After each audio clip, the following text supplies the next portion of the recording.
হঠাৎ করে একদিন শুনতে পারলাম যে ও জমি বিক্রি করতেছে। তারপরে আমি ওরা ফোন দিলাম, ফোন দিয়ে আমি বললাম কি যে গালাগালি করলাম, গালাগালি করে যে তোর মা এত কষ্ট করে গেছে, তা তুই বাড়ির জমিটা বিক্রি করে, মাঠার জমি বিক্রি করছি বাড়ির জমিটা বিক্রি করলি কাকা? কিন্তু আমার বাপের জমি আমি বিক্রি করবো কাকা, আমি তো বাড়ি কোনো জায়গা দিচ্ছি না, আমার আপন স্বাস্থ্য ভাই কাছে আমি বিক্রি করতেছি।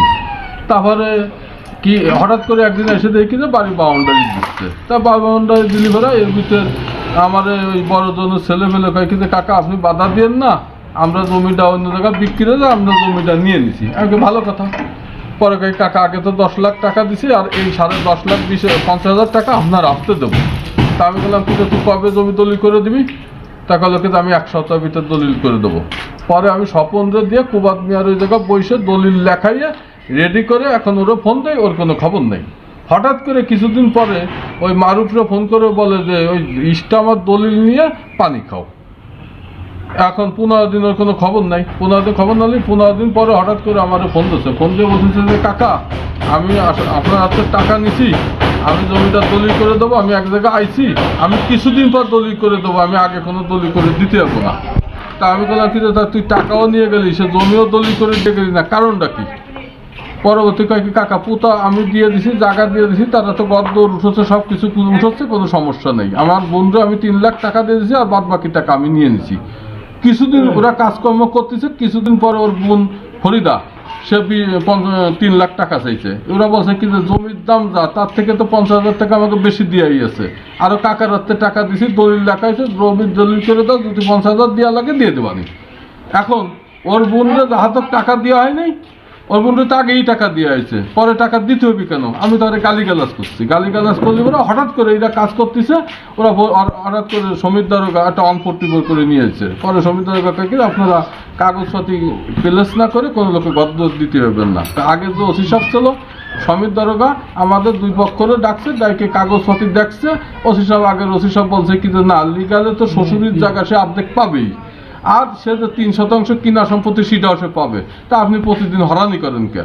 তা আমারও বললো কি যে যাই অনফোর্টি যে কালে 5-6 বার খালি করতেই তালেতে, আর এই মহিলা তো খারাপ, তাহলে আপনি একটা ওই অনফোর্টি ভোটটা একটু জবাব দিয়ে আসেন। পরে জবাব দিয়ে আবার ঘরে কাজ শুরু করছে, আবার একটা অনফোর্টি বই করেছে, মানে বিভিন্ন ভাতে তা হরানি করতেছে। আর সে বাড়ি বিটিও লোকেন, তাকে এই দেশের লোক চিনতে বাকি নয়, সে লোকেন খুব খারাপ, মানে তার সাথে হলো সম্পূর্ণ দেশের লোকের লিয়াজু। এখন এরা গরিব মানুষ, আমি চাই যে ও আমার ভাই বিটা, এও আমার ভাই বিটা, সে যেখানে জমি বিক্রি করছে জমিটা সে রেখে দেবে, আর তার জায়গায় সে পুরনো জায়গায় সে ঘর উঠছে।